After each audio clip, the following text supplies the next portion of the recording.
Guys, as I told you before, the initially hacker, if he gets a shell access, or if he executes pwd and then list contents, then he goes to a particular folder, right?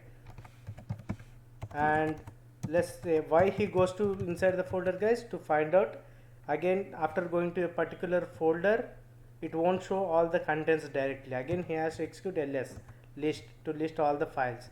Let's say there is no sensitive files here. Hacker entered all the cat space. See, it is the important file pass.txt, so it might be having password, but I will not show it here. Now let's say he entered into this particular folder, and if he tries, he looked into all the files, he didn't find any sensitive information. Now what hacker will do, guys? He simply doesn't close the terminal, right? He will come back cd space dot dot, guys. So that is to come back from this particular desktop folder. Now he came back again, ls. So let's say he assumed he completely checked for files in this folder. Then if he wants to check this contents, no, cd space documents. Now ls, he has nothing inside. Now if you want to come back, guys, cd dot dot. Now he goes to cd space downloads, ls. Yeah, these are some of the files which I have downloaded. So hacker will go to this particular folder, because developers in an operating system, there are higher chances they will be downloading the application code. So the application code can be zipped file here. And so let's again, he comes back. Now do you think the hacker has only the limited to see the contents only in this folder? No. As you can see, the present directory is this, right? If I put cd dot dot, what will happen, guys? We are coming back from this folder, because at this moment we are in this folder, present working directory. Cd dot dot means come back to one folder. Now if I put pwd, it is saying home. Now again, if I put pwd one more time,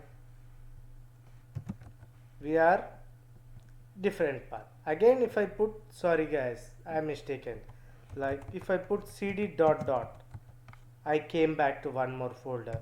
Now if I put pwd, it is saying slash.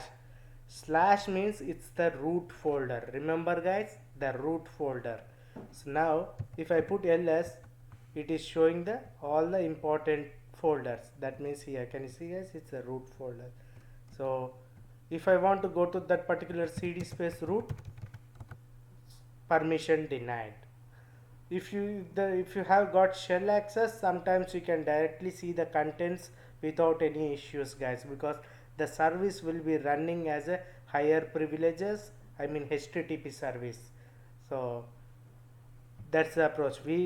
Like if hacker gets the shell access, this means he doesn't look for files, folders within that particular folder or subfolder. He can come back from folder, go to the main root directory, and can go to any sensitive folders like root folder. The root is important, guys, and the user folder is important here. Almost every single folder is important, like to know the more information. But I will be covering 20 important parts when it comes to the Linux shell access. 20 is also 2 more, like our job will be done within 4 or 5. The others are not even required. Yeah, because we do something big, right? As a part of ethical itself. Yes.